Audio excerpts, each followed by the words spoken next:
بسم الله الرحمن الرحيم.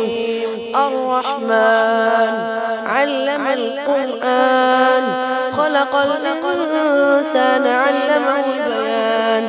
الشمس والقمر بحسبان، والنجم والشجر يسجدان. والسماء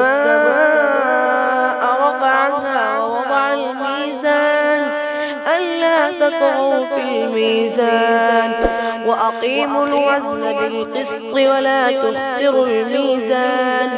والأرض وضعها للأنام، فيها فاكهة والنخل ذات الأكمام، والحب ذو العصف والريحان. فبأي آلاء ربكما تكذبان؟ خلق الإنسان من صلصال